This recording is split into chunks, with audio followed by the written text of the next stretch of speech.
Então, assim, meus queridos, o primeiro fundamento das nossas pregações deve ser a Sagrada Escritura. Como fala São Jerônimo aqui nessa citação que eu estou trazendo, ele vai comparar Bíblia e Eucaristia no mesmo patamar. E ele fala aqui no finalzinho: a carne do Senhor sendo o verdadeiro alimento e seu sangue, a verdadeira bebida nesta vida presente, nosso verdadeiro bem é então comer sua carne e beber o seu sangue, não somente no mistério eucarístico, mas também na leitura das Escrituras.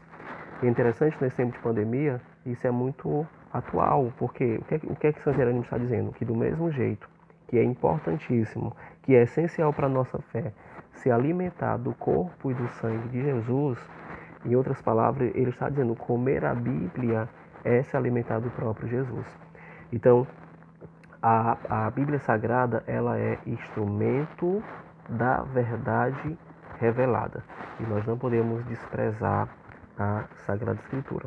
A partir dela foi que nós podemos ter toda a fundamentação, todo o alicerce para as pregações. Veja que um pregador que utiliza bem a Bíblia, que ele traz citações, que ele vai trazer as passagens bíblicas, que a boca dele tem ali as citações da palavra de Deus, a pregação é maravilhosa, porque ela não vai ter erro. A pregação que, que ele vai citando a palavra de Deus é maravilhosa, ela é poderosíssima.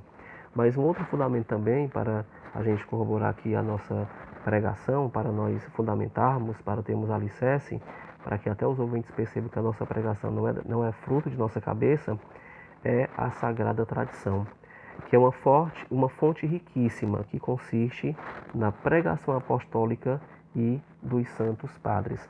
Nós sabemos que a igreja, ela é responsável, ela é guardiã dos ensinamentos de Jesus.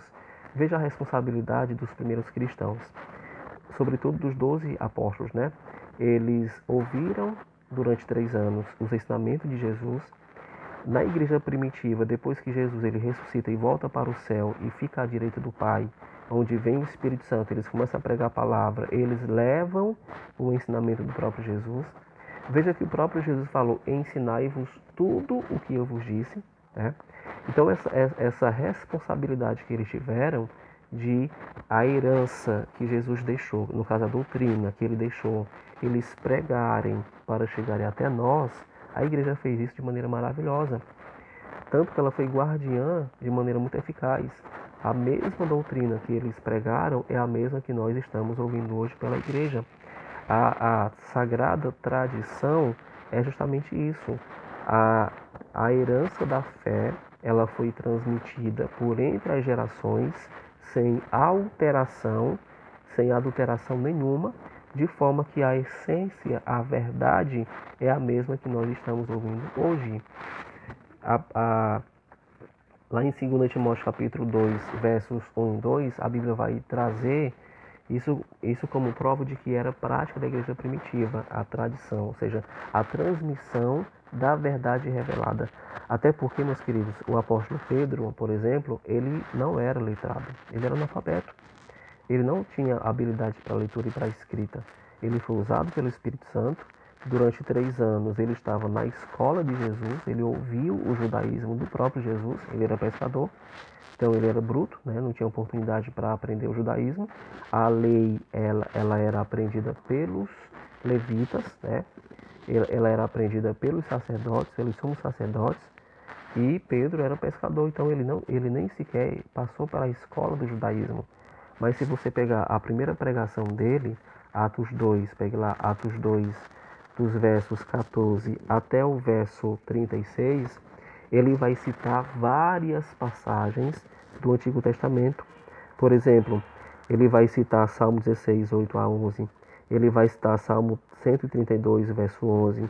Ele vai citar 2 Samuel 7, versículos 12 e versículo 13.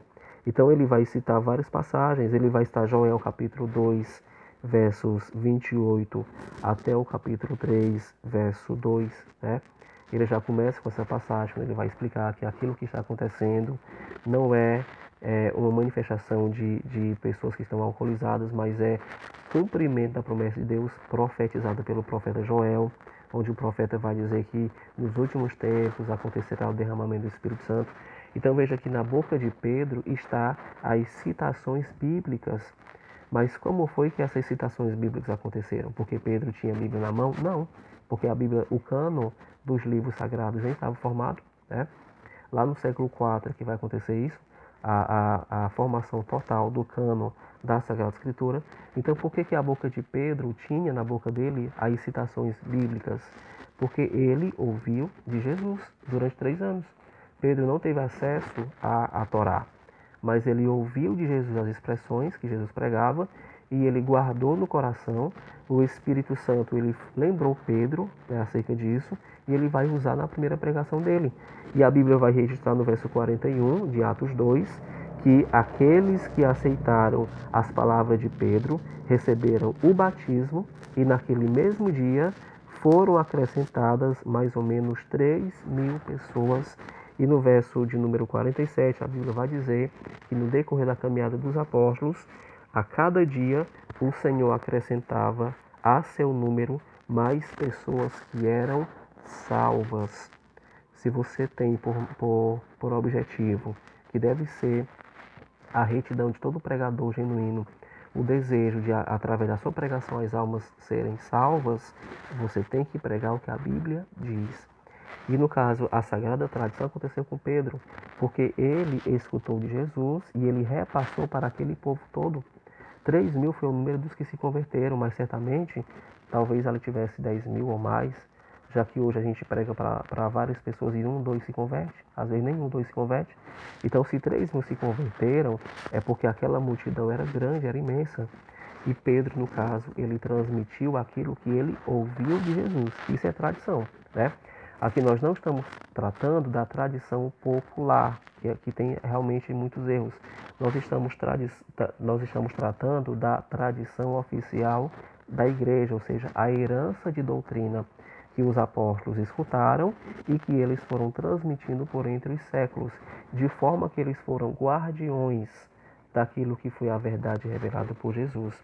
E lá em 2 Timóteo capítulo 2, verso 1 e 2, a Bíblia fala: Tu, meu filho, fortifica-te na graça que está em Jesus Cristo, e o que ouvistes de mim diante de muitas testemunhas, confio a homens fiéis que sejam capazes de instruir também a outros. Ou seja, o que é isso? É tradição.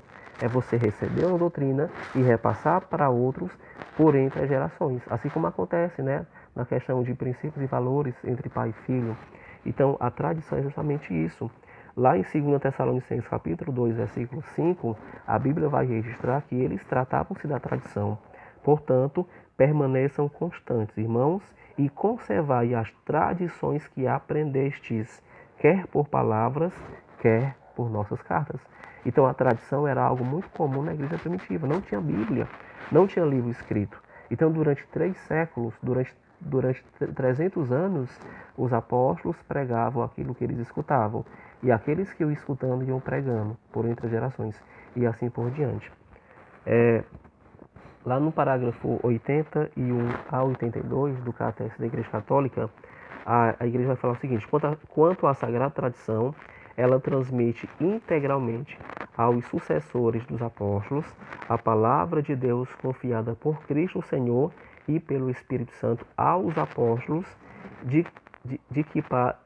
para que, sob a luz do Espírito da Verdade, eles, por sua pregação, fielmente a conservem, exponham e difundam.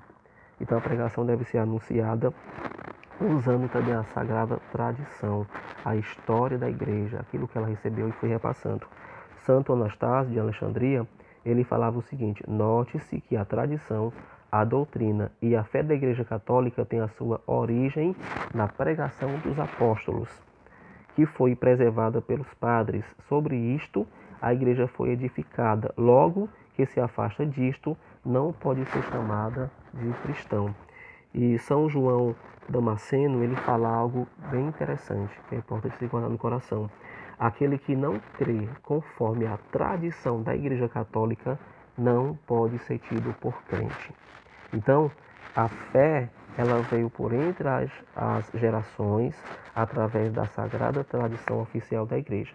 Então a tradição é outro recurso que a gente pode usar na pregação. O terceiro fundamento, para concluir aqui essa formação, é o Sagrado Magistério. Sagrado Magistério não é teologia de esquina, é importante que nós entendamos isso.